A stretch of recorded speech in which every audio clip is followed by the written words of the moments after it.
Chris. Beep. You. Beep. Just. Beep. Turned. Beep. 30. Beep. Oh, no, it doesn't do that. Or it does. Anyway. Welcome to the Town Tailgate Podcast, where we're fans of Levitard Show, so we're doing fun little bits like that. If you watched Freedom, you know what we're talking about. Amazing. By the way, that was awesome. Did you see Michael Schur's marathon observations? Dude, Marathon Observations is sponsored by nothing because it's 7 a.m. on the West Coast, and I'm pretty sure no one's watching. Oh my God, that was so much fun. Just like I already told you, I was feeling a little good Friday night, 1 a.m. I was playing the show and I was just like, yeah, hey, Freedom's on. It's great Cody with the shirt off, just showing the doctor this weird cyst thing that's growing on his stomach. During his segment, he was supposed to read an ad. Mike said in his ear, like, hey, you have to read an ad now. And he goes, oh man, I'm tired. He just goes, and then Mike comes on. He's like, yeah, well, I don't care if you're tired. You still have to read this ad because we have sponsors that need this stuff like it. I don't know. It was great. So anyway, now that you're, well, first off, hello everybody. Hi, this is Julio. I'm Chris. Yeah. How does it feel? Welcome to the Town Tailgate Around the Diamond Podcast Network. Boy, put your ODs up. Well, your diamond's up. Yeah, no. Don't put your D's up. Don't put your D's up. Don't do that. What were we going to ask me? How does it feel to be 30? Does everything hurt now? Everything's been hurting for 3 years now. Yeah. But you just kind of fight through it. I should probably do a checkup. I haven't done one in 4 years. I should probably go see a doctor. But think about in terms of 30, does it feel different from 29? No, I feel exactly the same. Though I will say there are certain things subconsciously that hit my mind because you're like, oh fuck, I'm 30 now. What was one? I was talking to my friend today and they were like, I don't know. I was asking certain questions that you could tell were a little bit more mature. And I'm like, wow, a week ago, I don't think I would ask that question. It's really, I know that was a terrible explanation for the listeners, but I don't know. I can't remember exactly what it is. Another part of getting old, you forget things. I mean, there's certain things when you turn 30 that I think you probably shouldn't do anymore for the sake of it might be over the hill. Case example, Olivia Rodrigo's album, hella good. I can never see him in concert. I already had that experience seeing the 1979 and having no line at the beer stand. I can't do that when I'm turning 32. But weren't you 30 when you did that though? Weren't you over 30 when you did that? I was 29. Oh, well played, Julio. Yeah, well that's played. right. Beat the system. So, what's another thing you can't do when you're 30? Drink for 12 plus hours straight, which is something I did on my 30th birthday. So, to quote Beer Fest, I could drink a beer, motherfucker. How'd you feel on Sunday? I didn't text you because I wanted to give you your space. I was so hungover. My friend Sean called me at 9:00 because he called it a night after the beach at 5:00. We called it a night at the beach at 5:00, the beach party. He called it a night. He went home. That was the end of his day. I stayed out until 2 a.m. We're not going to get into details. Somehow, some way I managed to do that. So the next morning I was just out like a light, and he calls me at 9. He goes, hey, we're going to go to get breakfast at this place called Good Stuff's right across the street from my house. Come join us. And I go, no. And he goes, did you just wake up? Did I wake you up right now? I'm like, yeah, fuck off. I'm not. I'm going to sleep. He goes, all right. Talk to you later. Just hung up. I got to say, shout out to your parents. David and Sue Magical came through clutch. The barbecue, the whole thing was awesome. It turned out so well. They threw an amazing party. Shout out to them. Thanks, Mom and Dad. That was amazing. But I will say, if they wanted to think about future Chris, they probably should have bought a bunch of Gatorade. I mean, during the day, all right, I've had 5 beers. It wasn't so much like a headache thing. It was more like a It was more like an exhaustion thing. Like my body was just exhausted because I didn't really have much of a headache next morning. I was drinking water throughout the day. And then when we came back to my house at 5 o'clock, we like chilled for like 2 or 3 hours, like a big group of us at my place. And we were just winding down, pounding water, had no intention of going out. So we were kind of like trying to recover for the next day. And plus you were in the sun all day. So anyways. Yeah, that too. We could talk about the birthday extravaganzas all show long, but we've got a lot to talk about. We got some, former Oakland great was DFA'd this week. We're going to get a little bit more in there.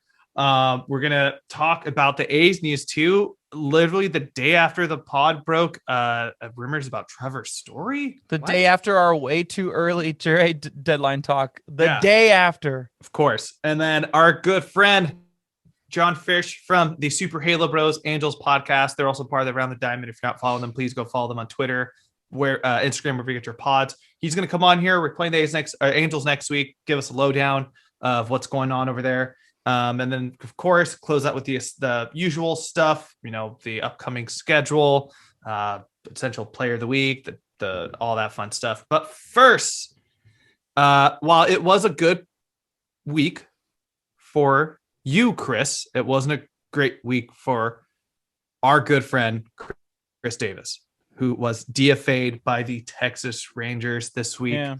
Yeah. You might be able to know it more than I would. I'm going to look up right now if you want me to kill the time. So what exactly does the DFA process mean?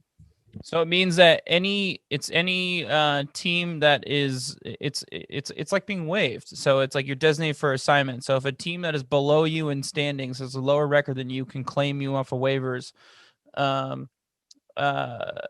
and if no one does, then it goes back to the top. But if no one claims you, then you just go back into their minor league system. It's simple as that. As opposed to with waivers, you become a free agent if no one claims you. It's a little bit different of a story. So I think who was DFA'd earlier this month or sometime this year? No. Sometime this year for our team. I can't remember for the life of me. It might have been last year. We had a guy. I think it was like Sheldon Noisy last year. No, it wasn't Noisy. I can't fucking remember who it was. Maybe it was Noisy. He was designated for assignment and no one claimed him, so he just went back into AAA. It's just like a cheaper option, I think. I don't know the full details on it, but it's basically the same thing as being waived, except you don't become a free agent. You just go back to their minor league system. Yeah, pretty much minor league system, or you just will get bought out and you be a free agent. Yeah. And if you don't know, the Rangers are one of the worst teams in the American League, so the odds are there's not going to be many teams below them who are going to want to pick them up. But Chris, the reality with Khris Davis is he's made his money already. So, course, yes. As shitty as this is for his career, for his wallet, it doesn't do anything. We already gave him all that money. I have a couple questions for you then. One, come back to Oakland? What could we use him for? Because we can't put him in the outfield because he's a liability with his arm. And, with Pinder playing a lot better, we don't really need him in the outfield. He's not going to play at DH, especially with Mitch Moreland. Mitch Moreland's been hitting so well lately. I think he's up to 245. I wouldn't want him to be in there instead. Okay. Yeah. Honestly, I don't think he's going to come. There's no room. There's no room for him. And he's showing, unfortunately, his glove isn't there. He's never had a glove in the first place, but his glove's okay. He can cover ground in the outfield. He just doesn't have an arm. Oh, that's right. That's his liability issue. Now, the follow-up question then, do you see him on a major league team this year? I think there's room for him, with certain contenders. We didn't really talk about it too much with John, but Anthony Rendon's not playing so well for the Angels. I don't know what their third base situation is like, but they could kind of use a DH right now. No, their DH is Ohtani. Oh yeah, well yeah, that's a good point. Well, if they want to put Ohtani in the outfield, I mean, John did talk about some issues with their outfield, but who knows? I'd have to look at the contenders list. You know what, Julio? Let's look at that. I'll go ahead and do my usual thing where I have you kill time. I think a good team that would make sense, that is a contender, that I think could probably go for some depth with another bat, would be Tampa. Yeah. I I think he would actually fit in pretty well. Nice plug and play guy. Not a ton of pressure to kind of perform at this bat. That being said, ever since that injury, I think I can't remember if I retweeted the video on our account or not. Also, make sure to follow us at the Town Tailgate on Twitter.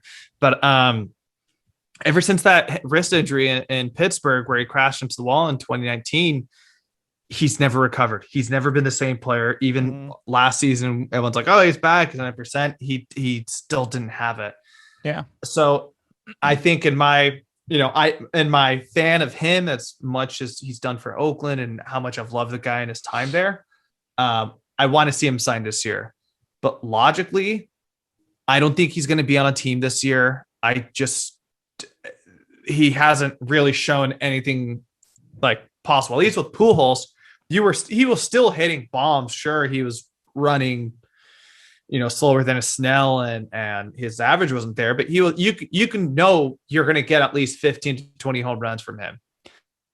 And now with Crush, it's like, I don't even know what he can do right now. In my opinion, I think he should just take this year off, hire some really good people to help to fix his swing a little bit, to help his body adjust to having whatever problem he may be still having with his wrist, and of course his hip injury. And then hopefully next year, National League will have a DH as well. And guess what? Your job market just doubled. So I think there's still going to be a little bit of them. There's still going to be a market. I just don't see it happening this year yet.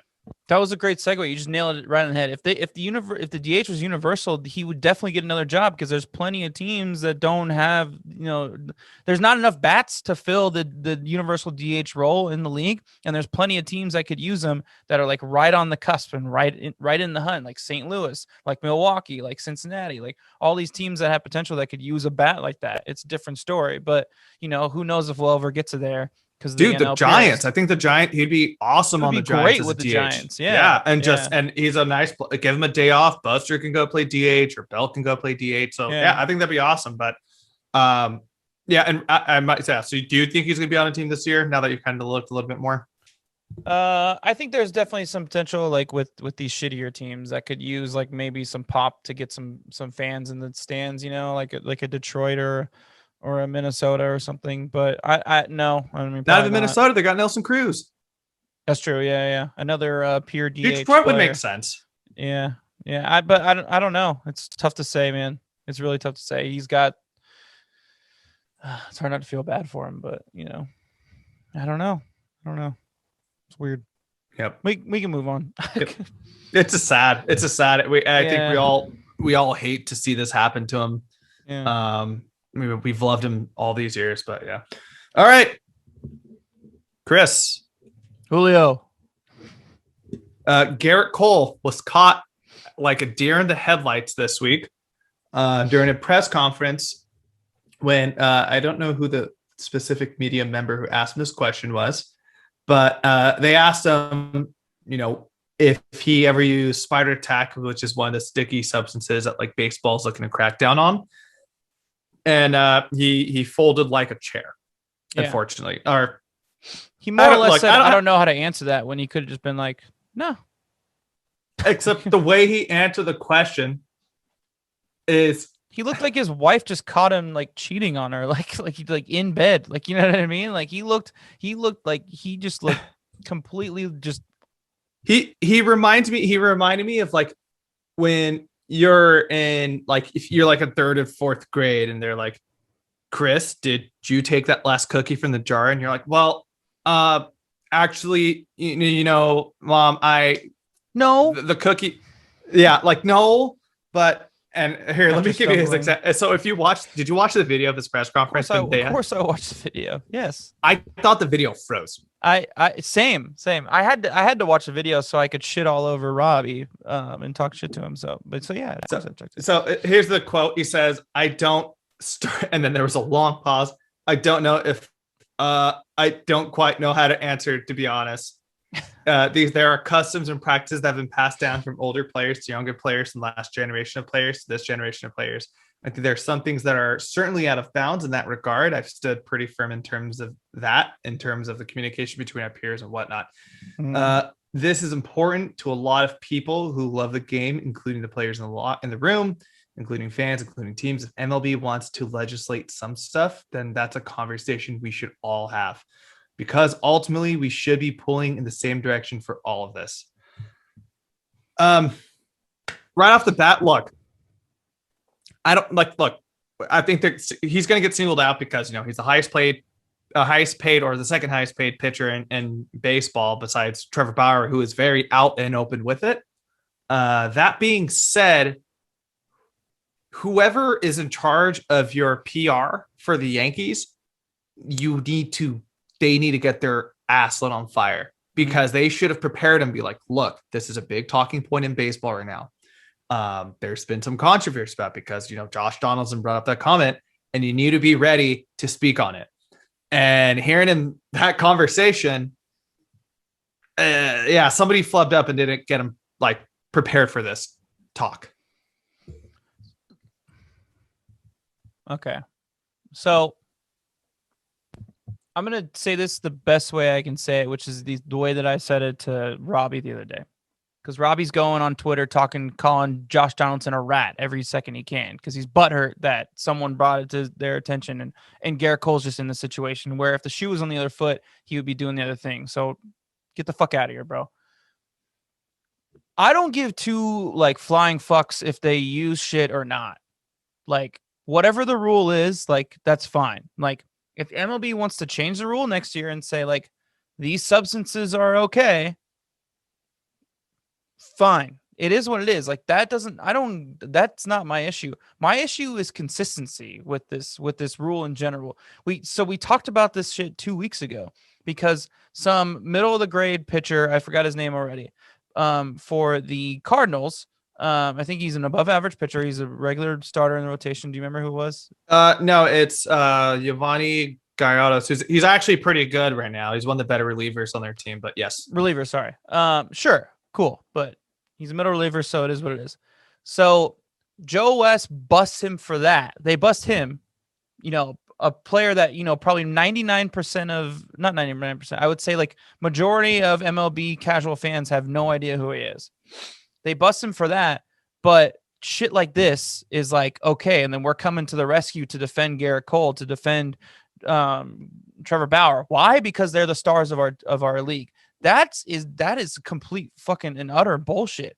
Be consistent with how you want to do this. There's no because I have a higher status, I get to get away with certain things. It's the same. It's an issue that we have in society. 1% doesn't have to pay any taxes. I don't know if you saw that story today, but there was a journalist that looked into Jeff Bezos, and 3 other billionaires. They looked into their tax issues or their tax payments over the past 10 years, and they've paid little to no taxes in income taxes over the past 10 years. And it's why are they allowed to get away with this and we're not? It's kind of a reach a little bit, but you understand what I'm saying. It's just this entire mentality is just complete. The rules do apply to you. I hate to break it to you. They do. I know that the MLB doesn't want to treat it that way, but they should. And it's completely unfair. And it's one of the reasons that it's one of the things that's really killing this game. It's just, you can see that there's complete and obvious bias, beyond millions of other things. And it's fucking ridiculous. And I don't want to hear, I've seen so many ESPN personalities weigh in on this, being leave Garrett Cole alone. He's not doing anything wrong. Everybody does it. Okay, well then if everybody does it, don't make it a rule. Just let it be okay. And then we won't have to have this fucking discussion. But the fact of the matter is, if he's doing it wrong, if he's doing it, then you need to fucking pop him for it, because he's just as much liable as the other guys are. I don't know. That's my rant. I actually have Chris Martinez of State Farm, Walnut Creek. If you need insurance, a good neighbor, Chris Martinez is there. Yeah. He's gonna hate us one day for this when he actually listens. He actually loves it. He actually loves that we do it. Oh, really? Okay, good. Yeah. And I think one thing we had to talk about. Well, one, I'm going to take this little segue and just shit on ESPN for a second, because if you haven't seen, we're going to talk outside of baseball for a second. Simone Biles just killed it this last week at the U.S. Women's Gymnastics. She just won her seventh title, and she did it on a move that nobody's ever done before that they're calling the Biles. And guess how many times ESPN posted on their social media account? Zero times on Instagram. Logan Paul fights Floyd Mayweather and he loses an exhibition match. They post it 17 times. That just shows you everything that's wrong with ESPN right now. Besides the point, I kind of want to do. I do agree with what Robbie or whoever it was him or Tyler, the other co-host of the Four Trains, where they're like, "Hey, your pitchers are doing it too." You know what? They probably are. I can't remember if this. I don't know if this was on air or not, or if this was like towards the end of the game. But I think Manaea was pitching, and I just kind of jokingly was like, "His hat looks really dirty." So who knows, man? The odds are there. Yeah, there's definitely some guys in this team that are using it right now. And I, as much as I love this team, like I want to, if you're not going to be playing it the right way, and the thing about the A's too is like nobody really has any overpowering stuff. Then you got to recommend it because you got to be the even playing field, because it's like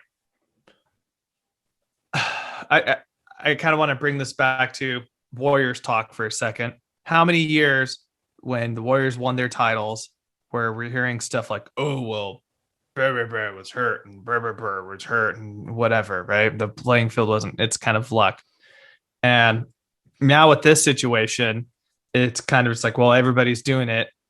Then like, how are we going to like level that playing field more or less with this kind of situation? I think I get why they're doing it. He is the highest paid pitcher. But who knows? I think this is just the beginning of it. I think we're going to see over this next month, like major repercussions happen. Well, Julio, if you don't want it to be done, if the league does not want it, they want to completely like get it out of the game, then start fucking cracking down. You know how you do that is you make an example out of big guys like Trevor Bauer and Garrett Cole, and you see the difference in their performances and whatnot. Like, if that's what you want to do, if you want to get rid of it, then do that. But if you want these guys to be stars and you want the league to thrive off of the marketing of them, then let certain substances be allowed. Like you can have like this much, but it has to be on your body. Like that could be a rule. Like you can't like have like a little tube of it and like just wipe your hands down every time. Like just be like, okay, you can have a certain amount, but it has to be on your body and you can't add more to the game. I don't know. I'm just making this up as I go. But like there just needs to be consistency. Yeah. There just needs to be some consistency. Like either crack down or don't. Like and that's the last I want to hear about it. Like it's simple as that. I don't want to, and I don't want to hear flip-floppy people bitching about it on Twitter, because that's what it is. It's people flip-flopping. The only acceptable foreign substance is Michael's secret stuff. All right, next topic. Boom. And unfortunately, this sucks. This sucks ass. It's pretty terrible. Yeah. Dwayne Kuiper, Bay Area legend, San Francisco Giants broadcaster for as long as I can remember, unfortunately was diagnosed with cancer and he has entered chemotherapy. Of course, the legendary duo of Kruk and Kuip, and of course the brother of Glenn Kuiper, A's play-by-play along with Ray Fosse. Not much we can really say about it. He is entering chemotherapy. It's just we want to give our shout outs because I think over the last 20 to 30 years, Bay Area sports fans, specifically Bay Area baseball fans, we've been really spoiled with our broadcast teams across both teams. Giants, of course, Kruk and Kuip have been there for, God, it feels like I remember Kruk and Kuip in like MVP baseball back in the day. If there was people before Kruk and Kuip, which was Lon Simmons, but if there Yeah. was, which I don't remember, because I didn't really watch Giants baseball, so that's part of it. But when I had started to pay attention to it, it was those two guys' voices, and it's pretty wild that both of them are kind of on their last legs of dealing with like kind of, not last legs of life. That's a terrible thing to say, but they're dealing with some major health issues. Yeah, and of course the Giants also got John Miller on the radio side, adios pelota. But then at the A's too, like, we've had Fosse and Glenn Kuiper for the last 15 years. And then it was Fosse and Greg Papa. Yeah. And then of course, Ken Korak, just amazing. But then before that was Bill King. So it's like, we've been really spoiled. Chris, I don't know if you want to add anything else to that. I think we just want our best wishes. Hopefully, he turns out fine. He can get back in the booth and call some games again soon. Yeah, I mean, I thought it was really cool that Chris Bassett said something, but I don't really know if there's anything I can say that's gonna mean anything. Like it sucks. Swing and a miss. Yeah. And that. All right, what's this called? What's this home run At least call they again? saw the Giants win a World Series finally. Like, good for them. They were. They saw 3 World Series.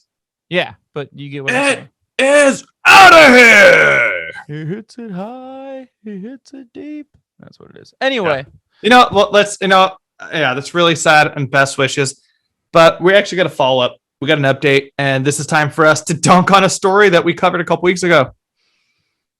I called this. So Bob Brentley has decided to take a leave of absence. This is in regards to the statements that he made from Marcus about Marcus Stroman wearing a do-rag under his hat.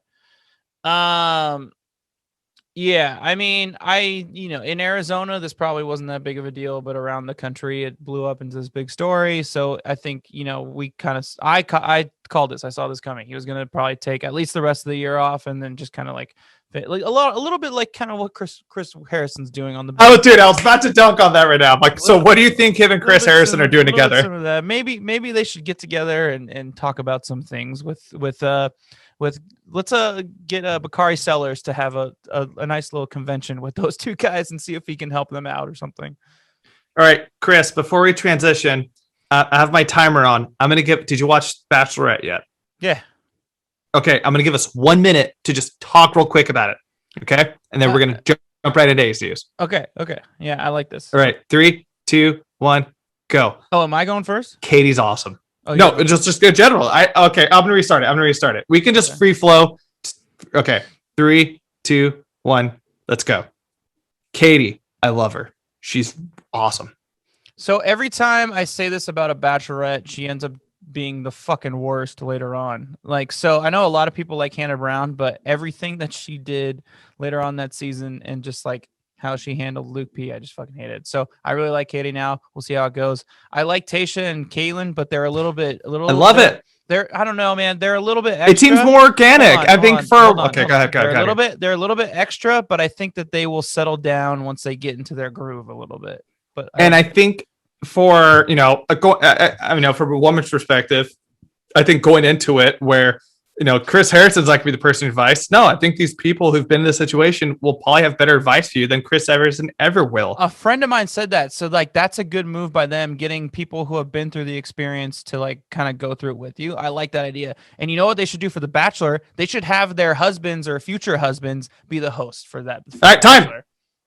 All right, that was your 1 minute Bachelor talk this week. Tell me that's not a great idea, though. Having their husbands / future husbands be the Bachelor host. That'd be fucking Chris, awesome. I'm sorry, gotta cut you off. You're over the 1 minute mark. The only thing is I don't think Tayshia's husband would do it. But anyway, let's go. All right. Well, anyways, let's go into A's News where we have a story. A Trevor Story. Well, first off, we didn't talk about the schedule. So the A's went 2 out of 3 with the Rockies, which you could argue the loss that they have against them. They probably should have won that, but James Kaprielian didn't have any run support, and then they swept the Diamondbacks in 2 games. Trevor Story, the day after we launched our podcast last week, way too early trade talk. This story comes out. This was a pretty prominent writer too. Who was this? Yeah, so it's John Morrissey, he's a broadcaster for MLB Network. It's weird. There's no other speculation. There's no rumors about it, but they said that the Athletics are among the teams expected to monitor Rocky shortstop Trevor Story once he returns from the IL. Story, a trade candidate, has an expiring contract. The A's have the worst OPS at short of any MLB team. Nobody else has really said anything about it since then. It really was just like this weird one-off tweet. Like nobody else talked about it besides A's fans. A's media talked about like the idea of it, but they didn't hear any rumors or anything like that, right? Yeah, it was really weird. It was random. There's nobody else since then. But he only said the A's in that tweet, and that they've been checking in on it. So that was the interesting thing about that tweet. That was like, wait, what? Because he said like, I'm told that, yeah, like I can't, and the way he worded it, I can't tell if he is, if his source is with the A's or with the Rockies, because he doesn't say like multiple teams have checked in on it. He said like, I'm told that the A's will be one of the teams in on the Trevor Story thing. Like, yeah, I don't know. It's weird. But I think this was something that was rumored before in the off season, like at the beginning of the season, which would have been like, cool, yeah, I'm down. And Bob Nightingale was tweeted as well. Boob, yeah, Boob tweeted it. Boob Nightingale. Yeah. Isn't that the guy who always gets like information wrong? Yeah. So I'll be honest. I think he's an inspiration to me because as I've entered my professional life, when I make a mistake with something, I'm like, it's okay. Bob Nightingale's been doing this for his whole career. Anyways, it's so true. Cool. I'll be honest. And I think a lot of A's fans have on Twitter, at least, have been jumping to this is Elvis. If people are really coming around on Elvis has been he's hit 285 in the last month. I think his leadership is really prominent amongst this team. You can kind of tell that his kind of like easygoing attitude is really going with everybody. I think he's actually played some really good defense out there as well.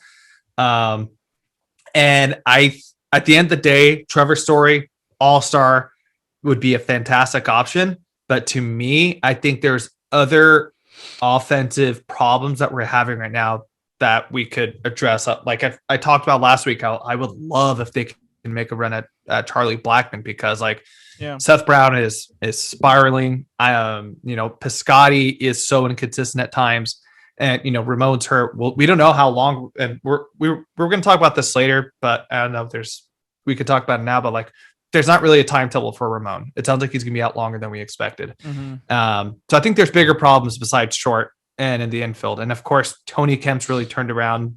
Jed he's slowed down from where he was at, but he's picking up. Of course, he got Pinder back. 3 hits today. Yeah.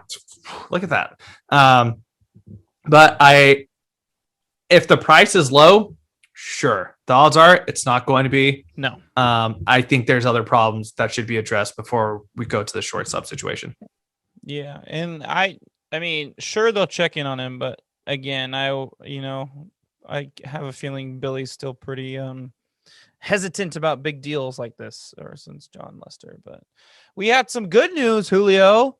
Bob Melvin has become the all-time wins manager, or leading all-time leader for wins. You're almost there. For Oakland A's manager.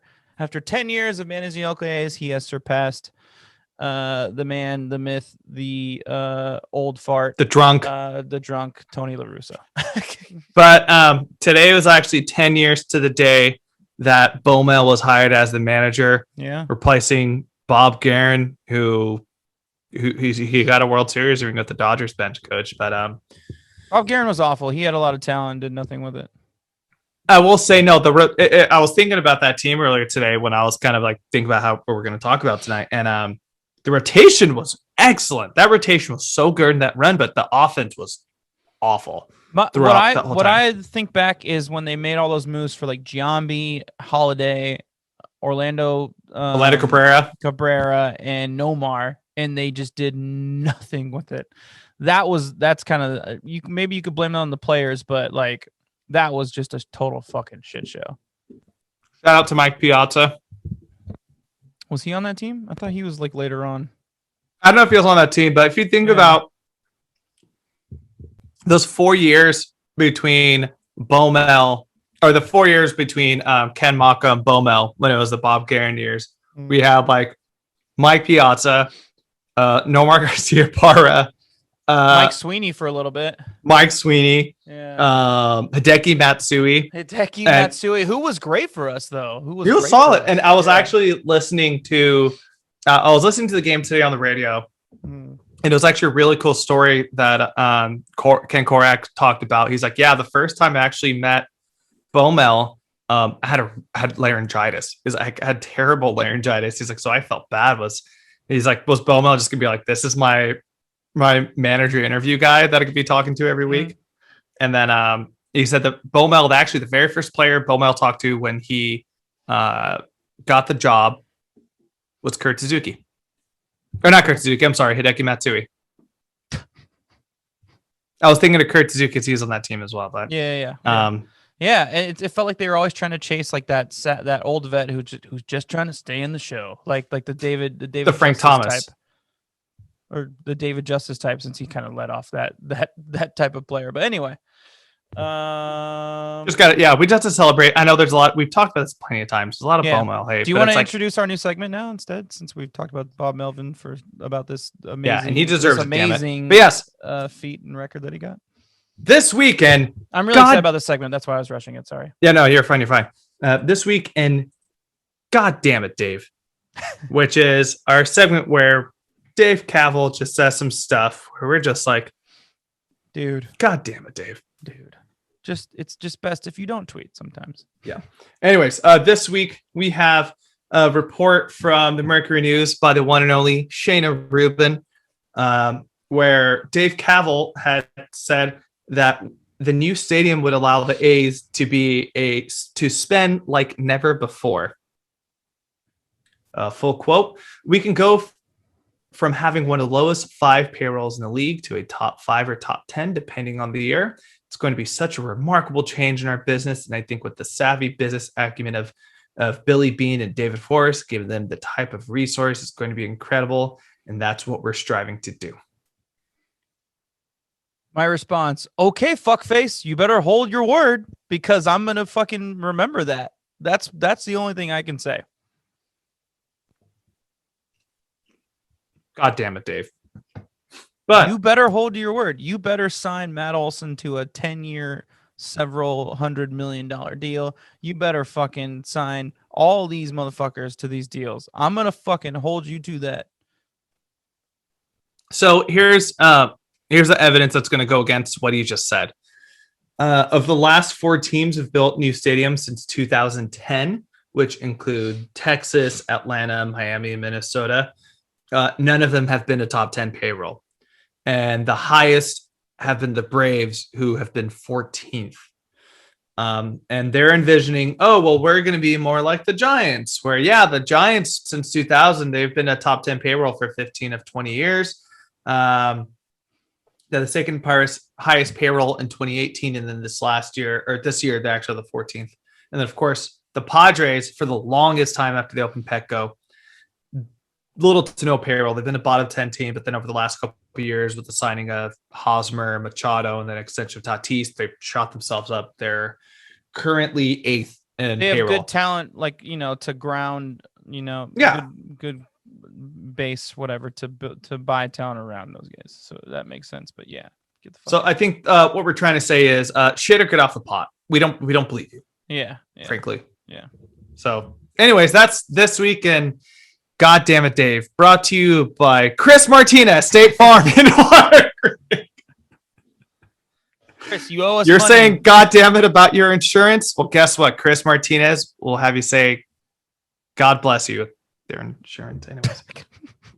All right, we have another player DFA'd, Ramin Gudon. DFA'd, he was a relief pitcher. One of the only lefties in the pen, which is pretty interesting. I was so tired of him. So he just, every time he went in there, it's like, all right, so let's add 2 more runs to their total. So I mean, yeah, there's that. So here's the thing, though. In April, 4 appearances, 3.2 innings, 19 ERA. In May, 7 appearances, 10 innings, 1.69 ERA. So. The big reason why they did that was Sky Bolt got brought back up with Laureano being out, and he's probably going to be extended about a time. Bolt actually came in the other night for a defensive substitution. Yeah. But, who knows? Who knows? I think this is kind of maybe the next move is bringing in Puck up, but we'll see. Yeah, we'll see. Or bringing up this next guy, Dalton Jeffries. Killing the game. Oh, look at you with that transition. Killing the game down in Vegas, baby. Vegas Aviators. They were on TV the other day, Julio. Oh, I texted you about that. They were playing the Sacramento River Cats. They were on the CW. No, they're on CBS. They're on local CBS channel in the Bay Area, which was kind of cool. So I watched it for a little bit, and it was kind of boring, and then I switched it back over. So it was on during the A's game too. So it was what it was. But yeah, he's playing good. Some trade bait. I'm cool with that. I've been pitching him as trade bait ever since Jessica came on, so I'm sticking to that. And even though, is that who she was like, I'm going to tell him about? Yeah. And I'm like, don't do it. Yeah, I'm down. I'm okay. I think it's kind of interesting. We're seeing a surplus of arms coming out of Vegas, despite that league being very hitter friendly. So that's definitely, if you're going to be in the Vegas area, Vegas is fully open now. If you want to make a trip out there, definitely go check out the Aviators, man. It's going to be a good time out there. Oh yeah. All right, cool. That's going to do it. When we come back, our homeboy from the Super Halo Bros, Jon Frisch. Did I say his last name right? Close enough. I think Johnny Boy is going to be coming on to do Know Your Enemy, so we can get to know the Angels for an upcoming series. So stick around, and we'll be right back. Dramatic emphasis. Did you like that, Julio? He's nodding for the listeners.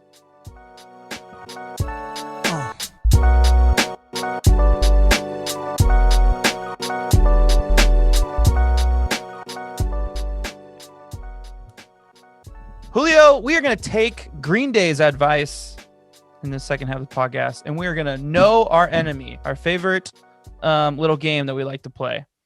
Out of all the bands from the 90s to reference Know Your Enemy, you picked Green Day over Rage Against the Machine, which Know is Your like Enemy the whole... actually came out in for Green Day in 2008. But like when you hear...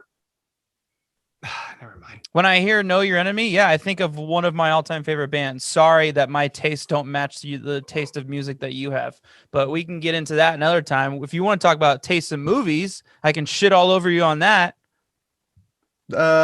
Look, we don't need any. We actually have really talk similar about tastes. defecating. We actually have really similar tastes in movies, so that wouldn't work out very well. All right, Julio, you can introduce your guest. Anyways, this week we're shitting. I mean, it's like we brought in our good friend.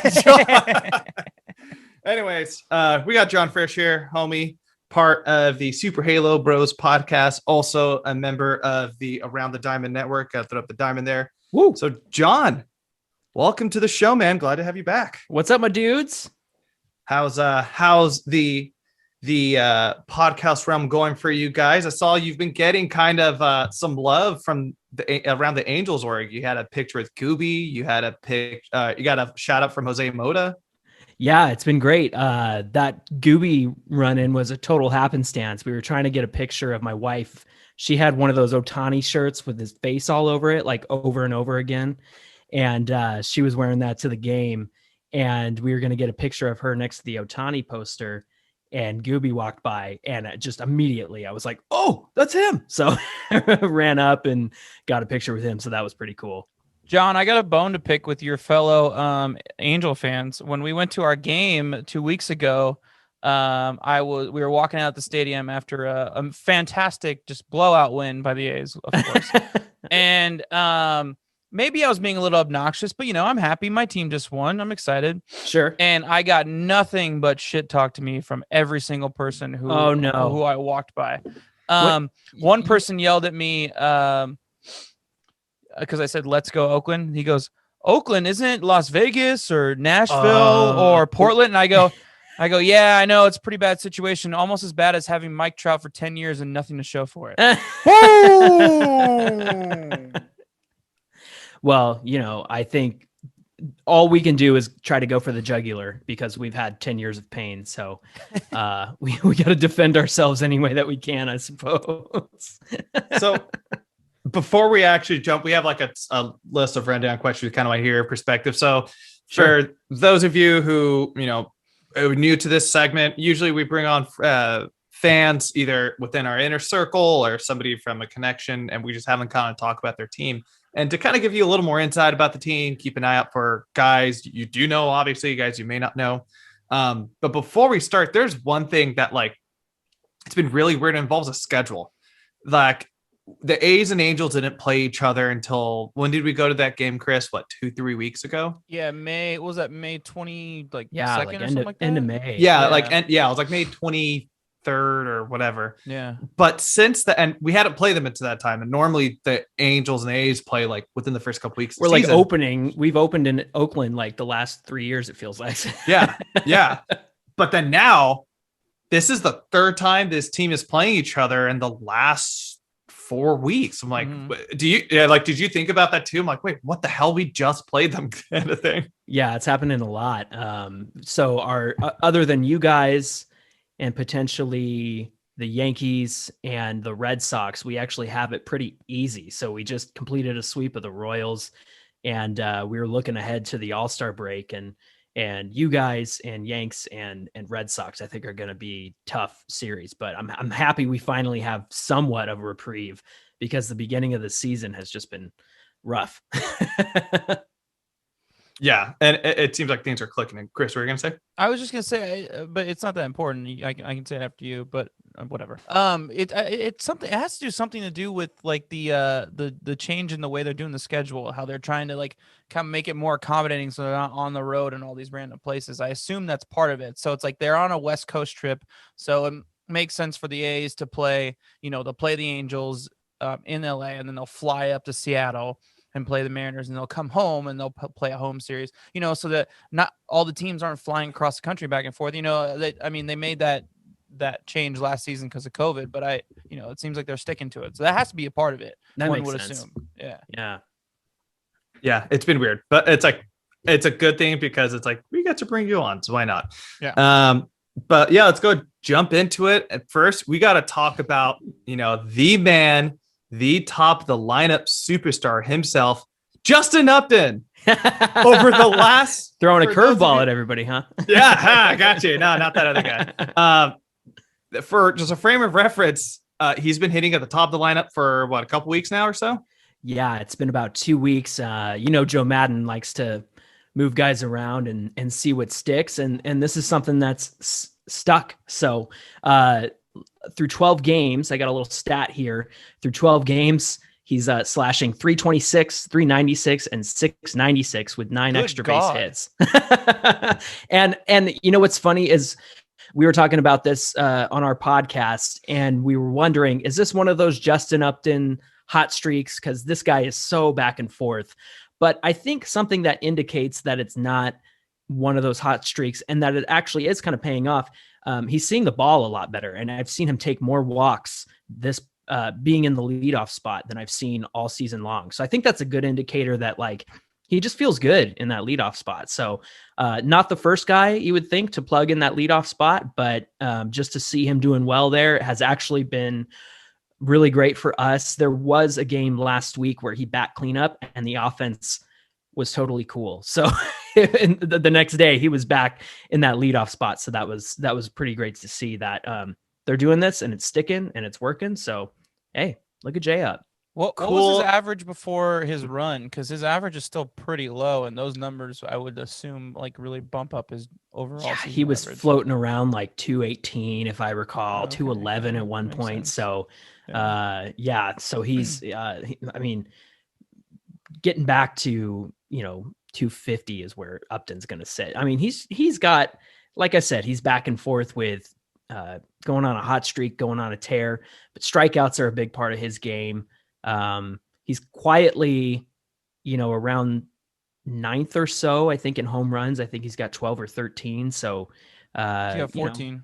He's got 14 now. Okay. Yeah. So yeah, man, I think they found this spot for him and it's paying off. So do you props think to Joe. The pressure of having guys on base and hitting that situation, and so being the leadoff hitter, not having that pressure, do you think that has something to do with it? Definitely. Yeah. When he doesn't have guys in front of him, I think that you can almost kind of see it in his at bat. Like he seems a lot more calm. Because when you say the thing about strikeouts, that's the first thing that comes to mind. Like, he's definitely in his head when he sees runners on base, that if he's striking out this much, swinging for the fences and whatnot. And so I think the option to just be a guy who gets on base, I think, is paying off, because like I said, with the walks, it's kind of showing that in his game. So yeah, it's interesting because they paid him so much. Got that fat contract extension, and in typical Artie Moreno fashion, it hasn't lived up to it. So yeah, let's see. Hopefully that'll something we keep going, at least for your guys' sake, not really for us. I think that you and I were talking about this over text, Julio, but when we got Justin Upton in that trade, I think it was 2017, and then we extended him. Our left field was just a disaster for like the previous like 6 years. I mean, we had the Hamilton bust. We had Matt Joyce before he went to you guys and did really well. He was awful for us in 2015. So we just did not have. We brought in like a Raul Ibanez in 2015 randomly. So oh god, we were desperate. Like the corpse of Raul Ibanez. Like. Exactly. It was not the flying Hawaiian at that time, but to have Upton come in and be somebody to be like, okay, we have a left fielder. Yeah, I'm like, that's Shane Victorino. Oh, I'm sorry. What did I say? Raul Ibanez? Oh, yeah. They were both on that championship Phillies team. So I'll Raul Ibanez always reminded me of Voldemort. Right. I made a mistake. So 2014 was when we had Ibanez, and then 2015 we had Shane Victorino. So we just again, it's neither here nor there. Left field was bad. Like, I know. I totally forgot Shane Victorino was on the Angels. Yeah, wow, I've learned something new every day. But but for real, the actual superstar at the top of the lineup, and arguably superstar of the league. Yeah, it's Ohtani. Right now, I don't have the numbers in front of me, but I believe he's at 16 home runs. He's at 17. So 17. Yeah. As of Tuesday, so he's at 17. I got a bone to pick with you guys. I want to know why and how double agent Kurt Suzuki got Ohtani stuck in traffic and then messed up getting to the stadium on the BART. Because I know Kurt Suzuki's a former A, so he was the one with Shohei when they got stuck in traffic and didn't make it to the stadium on time. I think that there's some trickery going on there. Is that the case? We abandoned Kurt Suzuki after the 2019 White House visit. He's no longer considered. You don't claim him anymore. No, we're sorry, Kurt. You're fair. That's fair. One of my all-time favorite players, but like he's a Trumper, man. So it's like gross. I respectfully disagree. So he's falling down my list a little bit. I really don't get how he didn't help, like how he got lost, because I don't know how familiar you are with Bart, John, but like if he's coming from San Francisco, it's a straight shot. Yeah. You literally just stay on the Pleasanton bound train. Yeah. And it literally takes you all the way down, and then you're going to stop at the Coliseum. And Zook don't lived there for 10 years. Right. Like, dude, like what? What happened? Also, whose idea was it to drive from San Francisco across the Bay Bridge in like the middle of the afternoon? Like everyone, I know that. And I've only been to the Bay Area a few times. So yeah, it's ridiculous, but not as ridiculous as how electric he's been this season. Ohtani. He's 17 home runs. What's his ERA right now? Oh gosh, I don't have it in front of me, but I do. It's hold on. His hitting stats are at the top. It's 2.7. He's 2-1, and he's got 60 strikeouts. It's pretty damn good for someone who pitches like every 6th day as opposed to every 5th day. It's interesting with him too, because the velocity has been down. I think that we saw that when he pitched against you guys in the last series. We saw the velocity was down. Yeah. But that's lent itself to a little bit better command. In fact, he pitched against the Royals the Mariners and didn't give up any walks. And that was a shocker, because I think he's had at least 4 in each of the games that he's pitched this season. So to see him have a little bit more command at the expense of some of that velocity, I think it's really working well for him. I don't know if it's it can't be fatigue, because like you said, it's every 6-7 days that he's pitching. But I know that just even with hitting, he's out there every day. But I think he's showing that he's got a little bit more control, and I think that that's made him a more effective pitcher. So, yeah. You got to get him to the All-Star game somehow. I don't know. Yeah, I hope how he'll get voted in, but he's got. He's going to be there. They're going to find a way in. There's no way they're not going to have him If there. he doesn't get the votes, Major League Baseball is going to do some type of shady finaggering to try and to get him in there. You know what I mean? Like, yeah, let's be real. He's probably the leading vote getter in the American League. Watch the first week, I guarantee he's going to be the leading vote getter. Him or Aaron Judge. He's kind of in some way, shape, or form the face of baseball. Like Mookie kind of is, but like I don't know. It feels like Shohei gets a lot more screen time on ESPN than Mookie does. Seeing that more often, definitely. Yeah.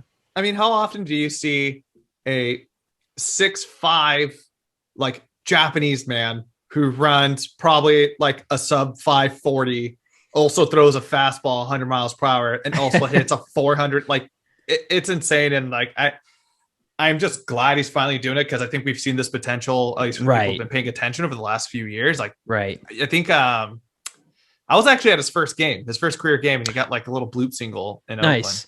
Nice. So it's just awesome. I think if his, and I think the one thing too, and I think we brought up into the text the other day, was like his walk numbers as a hitter is going up. He used to be so free swinging, and something's happened the last couple of weeks where he's being a little more disciplined.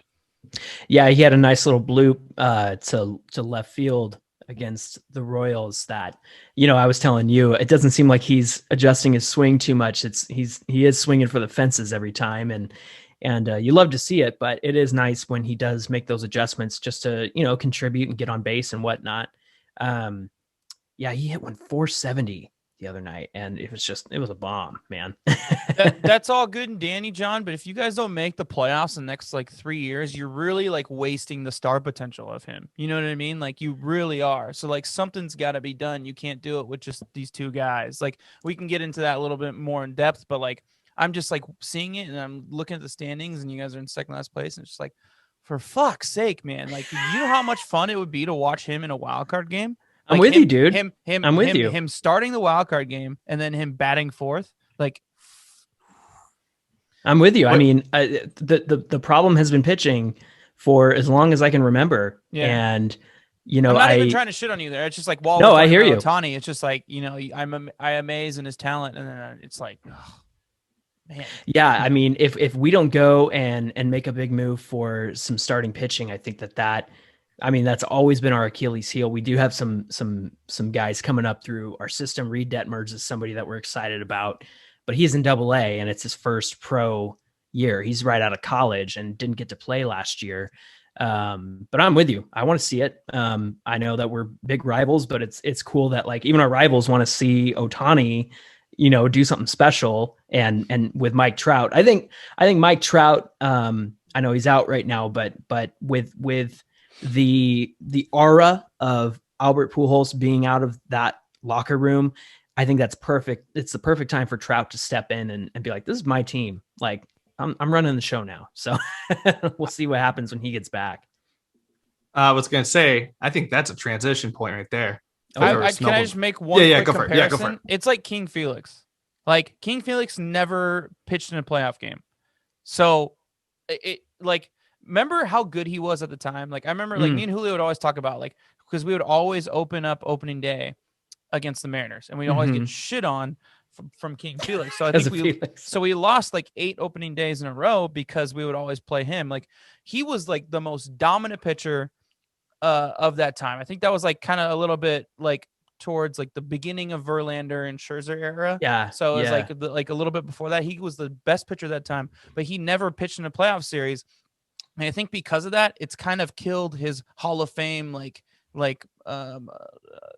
buzz or yeah. And like honestly, I don't think he makes it in the Hall of Fame right now. But if you would have asked me 10 years ago, I would have been like, it's a lock. Like, why are we even having this conversation? But now, because that hype isn't there, and there's no like real tape of him like just doing these amazing things and striking out fucking 12 guys in a game on a regular basis.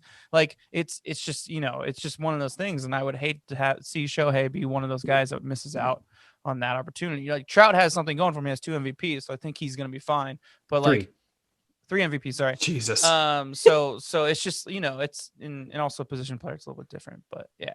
That's just my last 2 cents. Yeah, I'm with you guys. I mean, I get it. And, part of this fandom is being upset that we haven't made the moves that we need to make. You know, when somebody like Garrett Cole is available and you end up with Rendon. I love Rendon, don't get me wrong, but that's not the guy we needed in that moment. So it is what it is.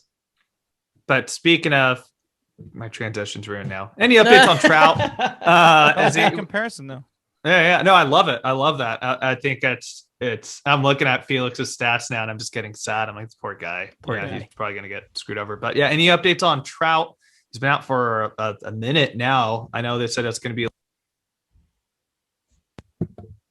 Yeah, he was in a walking boot and isn't needing to wear that anymore. He actually did a little presser on Monday just to give everybody an update. And he's going to start jogging pretty soon. And I think the expected timeline is after the All-Star break. So we're probably going to have to wait until after that, which is unfortunate because, you know, he was weirdly enough getting off to the best start of his career just when you thought it couldn't get any better, and was definitely a lock for the All-Star game, but I'm not so sure now that he's been out for so many weeks.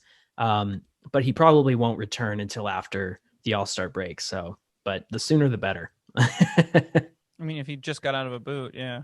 Yeah, exactly. Yeah, start doing, you know, motion and running again. So we'll see. He's been at the stadium, of course. That guy loves his baseball and can't stay away. You know, you'd think a guy like him with his schedule would take every chance he can to get home and be with the family. But I mean, he just loves it. And I saw him out there just hanging out, doing watching BP with the guys. So I thought that was pretty cool. He's dedicated.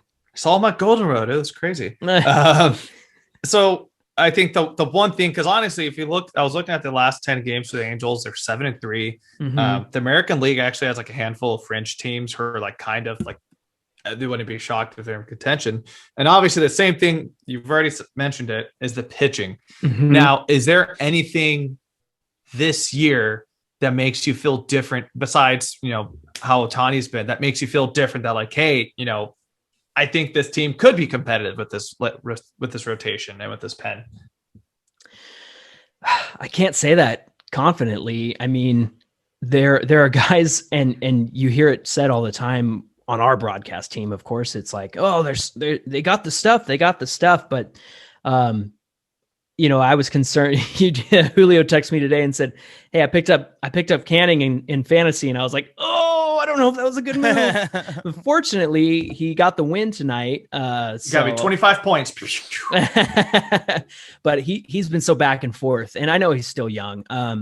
The other thing is Dylan Bundy, who was looking really strong, and it was like, oh, this is the guy that the Orioles drafted that they were expecting. Julio he looks really strong last year and just hasn't put it together this year for some reason. On the other hand, you got a guy that you think like is past his prime in Alex Cobb, and his last two starts, he's gone 7 innings. He had one bad inning against the Mariners, but then our offense was able to pick him up and win that game for him. So it's just so weird, man. One guy that I do like, and you guys got to see him, and I forgot to text you about him, Julio, when we previewed the first series, is Patrick Sandoval.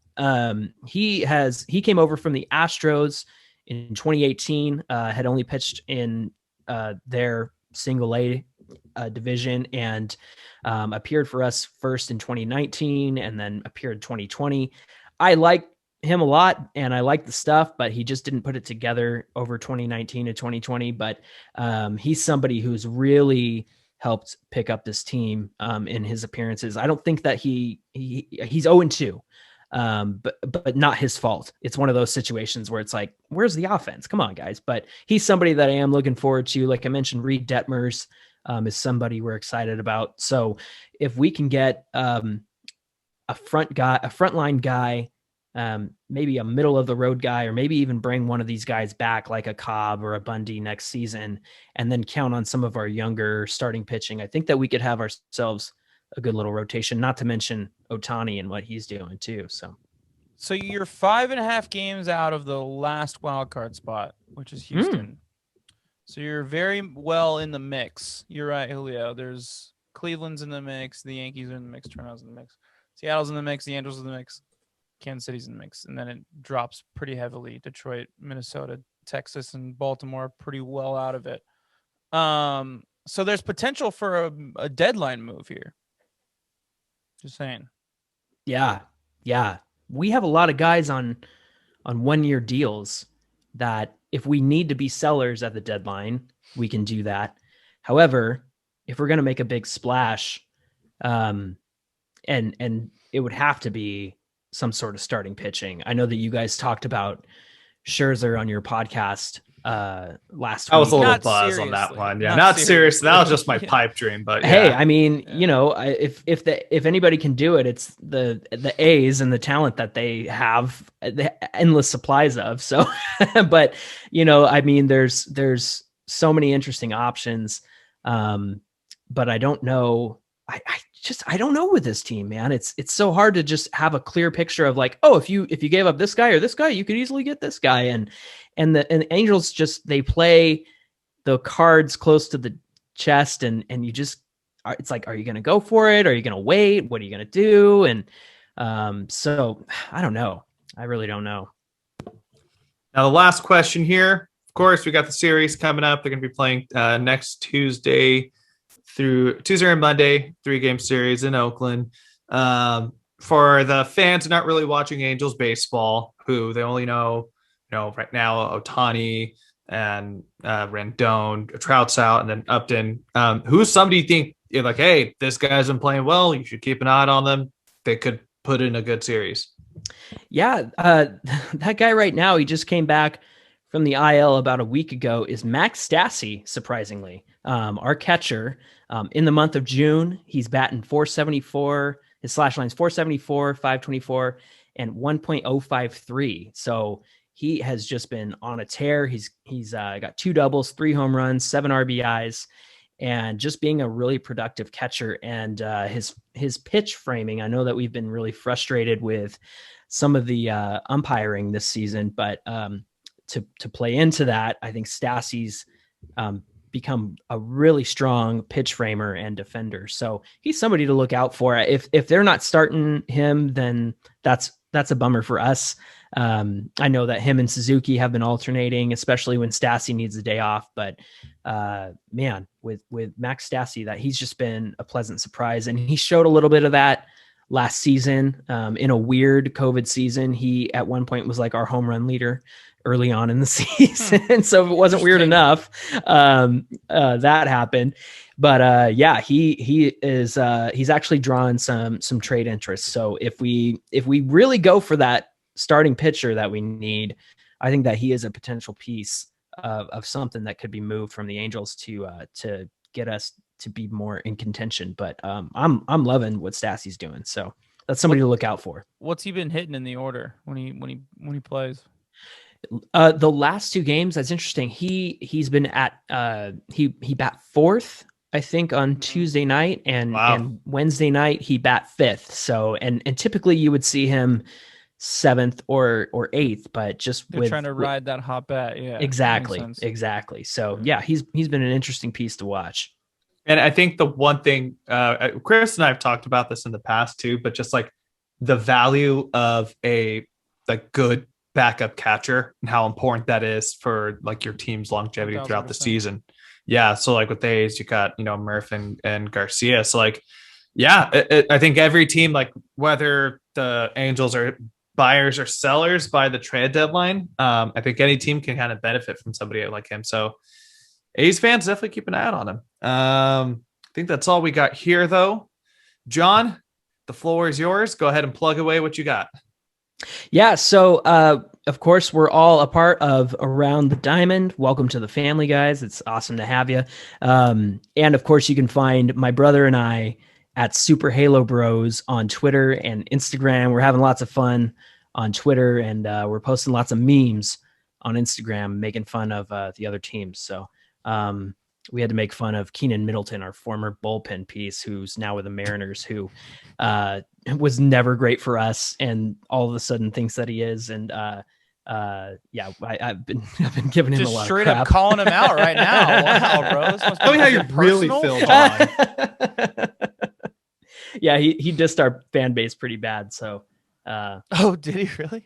He was. It was so weird because it was a situation where it was like, is it similar to the bullshit that CJ Wilson said about Oakland like quite a few years ago? Oh, I don't remember that. What did he say? CJ Wilson was like talking shit about the stadium and talking shit about like he was going to pitch there. It was his first season with the Angels. I think the first half season. So the only like time where he was ever a relevant or a good pitcher for the Angels, he was like, yeah, we're pitching. Yeah, they did like a pregame conference. Like, yeah, there's not really much to get excited about that place. No one really shows up, and their mound is just complete garbage. Blah blah blah. They don't take care of it. Just totally like just shitting on. I don't remember exactly what he said, but it's more. I found the quote. I hate pitching there. The mound sucks. Yeah, the fans suck. Yeah, there's no fans there. It's too bad because the fans that are there are really adamant. They're really stoked on the team and they play drums, they wave flags, and that's cool. But some games you go and there's like 6,000 people there. So who's got the last laugh, man? I'm sorry. Yeah. But so then he pitched really well in that particular start, and then he got lit up the rest of the season by us. That was a big turnaround point for you guys through this last decade too. Was that 2012 season? So. What did I see today? Bob Melvin, winningest A's manager in history. Is that right? Yeah, Oakland A's history because he's never gonna catch Connie Mack, who managed the team for 50 years or Got so. It. I don't unless he can coach for another 40 years. So that means he'll be in his late 90s. He's got to get that. He's got to get that Billy Bean Fountain of Youth or something going on. And the only reason why Connie Mack did that was because he owned the team. So he was like, "Fuck off! I'm gonna manage as long as I want. Like this is my do whatever I want." Yeah. All right, John. Yeah, thanks for coming on, buddy. Appreciate it. Absolutely. We're probably gonna whoop your ass, but good luck, I guess. Hey, be nice. Knock on wood. And you know what, John? Don't kill our vibe. We're doing really well. I need something to look forward to. And then in 2 weeks, I'll see you on Mario Golf Super Rush, baby. Yeah! Let's go! All right, nerds. All right. Bye, thanks, John. guys. We'll talk to you next time.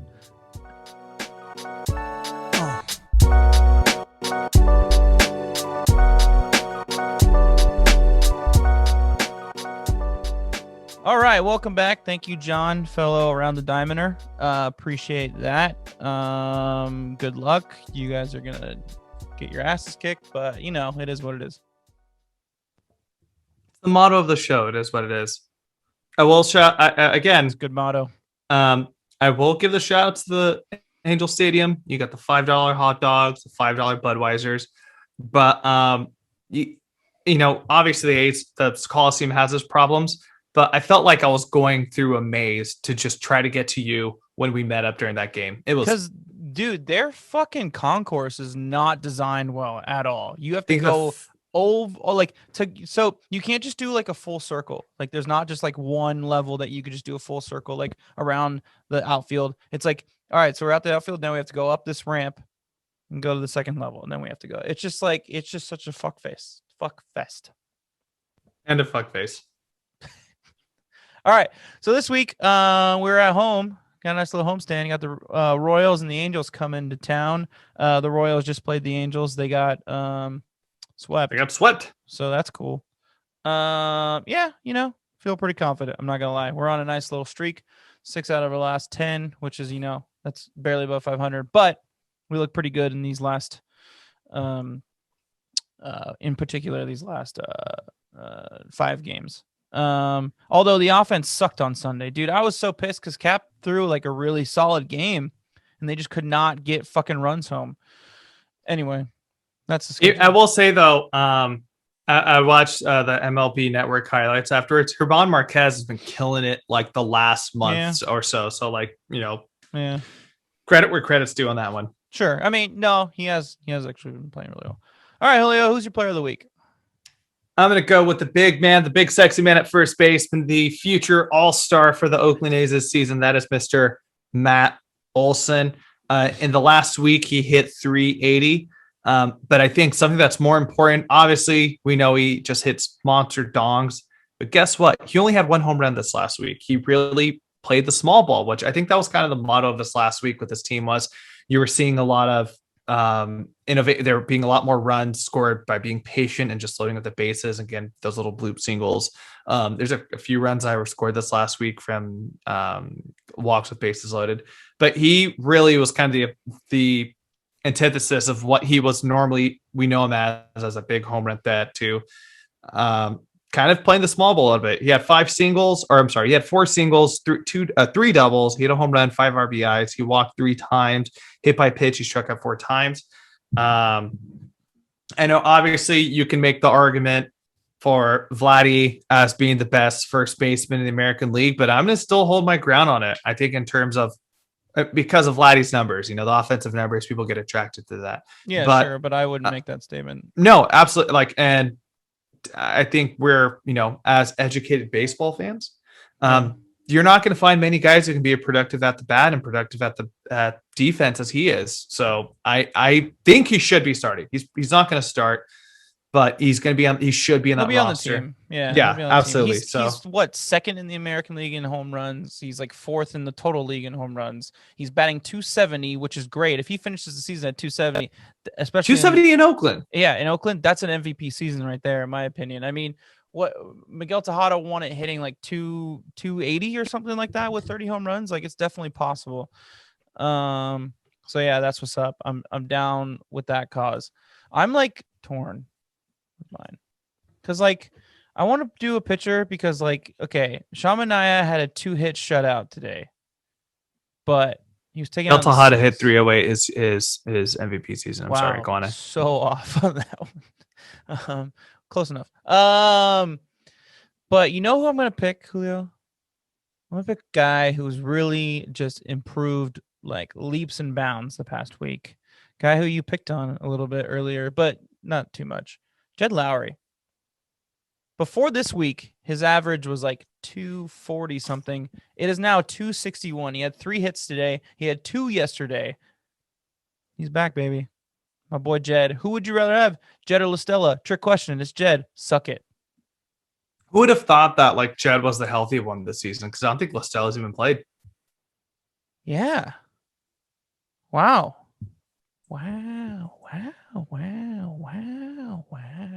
That's Owen Wilson. For those of you. Oh, also, Owen Wilson talk. We're gonna keep it minimal. Loki came out today. Yeah, I need to finish Falcon and the Winter Soldier still. I have 4 episodes left. Pretty excited. Solid start. I'll say it's a solid start. All right, Chris. I was torn between him and my essential tailgate tool, Mr. Chad Pinder, because Chad did kill it the past week, Julio. Hold on. Time out. It's the other way around. You chose Jed. I chose Pinder. Oh, that's right. Well, I did good. Oh, Jesus. Anyways, well, I was torn between him and Pinder because I saw him on here. So sorry. Yeah. So let's go ahead and just transition right into there to our essential tools of the week. Who should you be watching this upcoming week? This previous week, I picked Chad Pinder, and it went down. We're yelling Pinder. He had a great week. He had 416, bro. 416 the past week. He went 5 for 12, scored 4 runs, hit 4 singles, a home run, 2 RBIs, 1 walk, and 1 strikeout. And he also made some history. Chad Pinder joins, oh God, I'm not going to pronounce this right. O.C. Shurik Kongos. The defensive end for the New York Giants? Justin Tucker was on the Raiders. Never mind. Yeah. And then Mike Gallego as the only players in athletic history to have 2 career 3-hit games. They did not start. That is just as ESPN statty as it goes. Yeah, pretty great. And then you picked Jed, and you did well. So I'll give you your spot to talk about him. Jed, boy, 368, 7 hits. I mean, we can go down the stat line, but he just whooped that ass, and that's what's up because he needed a comeback. Like I said, the reason why I picked him last week is because I said that we need him to come back. We need him to have a comeback. Chappie's not playing so well. Ramon's out. The top of the lineup needs that like structure, so we need him to fill it back in that second spot. Get some guys on base so that Matt Olson in his MVP season can bring those guys home. Hopefully Murph turns it around too because he's been hitting 5, or he's been hitting 4, I think. Because Chap's been hitting better. I don't know. It doesn't matter. But those 3 guys can do their thing. So that's what's up. All right. Who's your ETT this week, Julio? You're muted. So I'm feeling a little, even throughout that muted time, I still couldn't think of a pun for it. I'm going to go Elvis Andrus this week. I like it. I like it a lot. I think he's, thank you very much. But he's really been hitting the ball a lot better in this last month. And I think a lot of fans are not really aware of it because his average is still pretty low. He's still hitting like the low 200s because he was so atrocious to start the season. And I think that goes a little bit with, again, during the broadcast today on the radio, they were talking how their A's home record is kind of whatever. And they're like, yeah, because you got to put in there that they started 0-6 at home. So of course they're going to be bad. And when with Elvis, he's hitting over 285 in this last month. You're right. It's pretty bad. Yeah. So he's hitting over 285 in this last month. Wow. He's barely over 200 still because he was so atrocious to start the season. And I think against a team like the Royals, who they were off to a really good start this season. They're starting to flounder a little bit. Kind of the young guys who guys like Chris Pubic and Pubic, right? Do you know what I'm talking about? One of the starters, Brady Singer, guys who they thought were going to be kind of taking the next step this season. They haven't. And I think someone like Elvis is going to be the right guy to take advantage of those youngins. So Elvis, go ahead and be that guy. Thank you very much. Yeah, no, he needs some love. He has been hitting better. I mean, obviously, if you were to baseball reference him right now, you wouldn't be very impressed. But if you would have saw what it was the beginning of the season or 3 weeks ago, you would be like, all right. Wow. Chris, you got? I am gonna go with. Oh my God! Cole Irvin. He's had 2 rough starts, man. These past 2 rough starts. He really needs a bounce back, and I think, and it was kind of like what I told, when I picked. I think it was either Cap or it was Sean Manaea 3 weeks ago. It was Sean Manaea. I picked him, or no, it was Cap, because he would come off of 2 really crucial starts, and dude, good pitching and winning is contagious, and Cole Irvin needs to rally around because we have 4 amazing starters in this rotation right now, that are all just killing the game, and he needs to rally around those other 4 guys and pick up the slack a little bit, because I mean.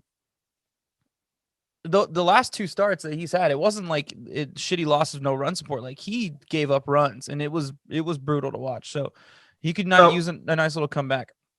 I just want to fact check you real quick. He actually went 6 innings in Colorado. He gave up 6 hits and 1 run and 1 walk.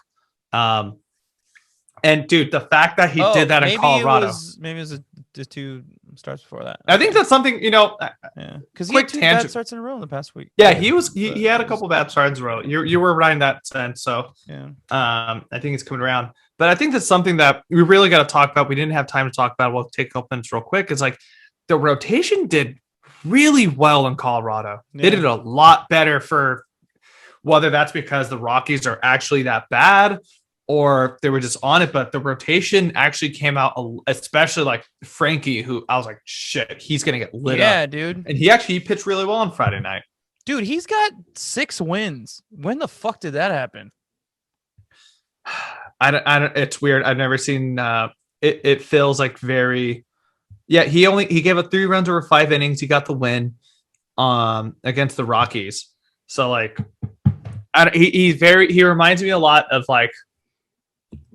but this has to be the 6 wins has to be a result of it's got to be the Luis wasn't Herman Marquez with the Yankees a couple years ago? Was that something Germain? Yes. How you were on it? Yeah, something Germain. I forgot, Domingo Germain or something like that. It was 2 years ago. He had fucking 18 wins, but his ERA was 4.5, and you're like, oh, it's because he's on the Yankees. Yeah, the offense was just behind his back, and I remember talking crap to Rich that season because I'm because it was the Yankees were in town in Oakland. Yeah. He's like, oh, dude, her mom's been killing him. Like, look at his wins. Like, dude, he's going to get lit up because he's in an away stadium. And look, that game, I remember specifically, he got lit up. So, what does that say with the A's offense? I don't know. We'll see. Yeah. My bad. I interrupted you while you're saying something. Do you remember? No. Okay. This is a long episode anyway. We're probably going on too long anyways. We are. It's a little late. All right. So we're going to call that a pod. Any last words? You can do the plugs. You know the drill, folks. Make sure you are following us on Twitter at the Town Tailgate. We're having a lot of fun there. Brody Bazil liked one of our tweets. Shout out to Brody. Brody. One of our heroes, man. Brody, bro. Also, what an awesome name, Brody. Yeah. You think it's a nickname? Or you think it's actually his name? Oh, it's definitely it's got to be a nickname. Brody is like an actual name. I think I've met people named Brody before. Russell Westbrook. His nickname's Brody, right? I don't think so. We'll look it up. We'll look it afterwards. Fact check it. Anyways, make sure follow us at the Town Tailgate on Twitter. Make sure to like and subscribe wherever you get your podcasts, Apple, Google, Spotify, whatever else networks carry podcasts. And of course, follow us on YouTube so you can see our beautiful faces and my awesome Hufflepuff shirt, Hufflepuff Pride. Let's go. I'm waving that's all at I got. You guys right now if you're watching on YouTube. Hi. Also, Chris, shout out to your company. You guys got an Emmy. Religion of Sports, baby. We won an Emmy for Greatness Code for graphic design and whatnot. Actually, we won 3 Emmys for that show. No shit. It's fucking awesome. Or 2 Emmys, 2 out of 3 Emmys.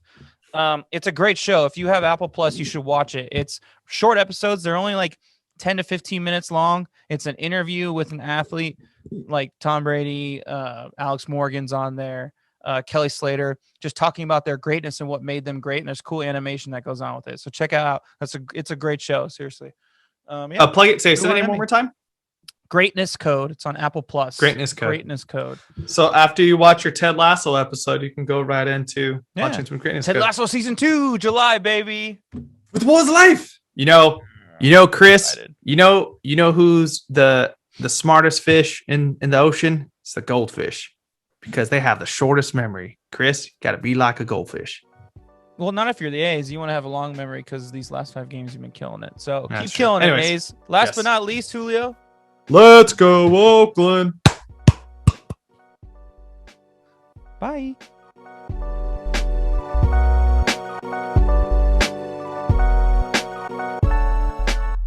The Town Tailgate is an independently produced podcast.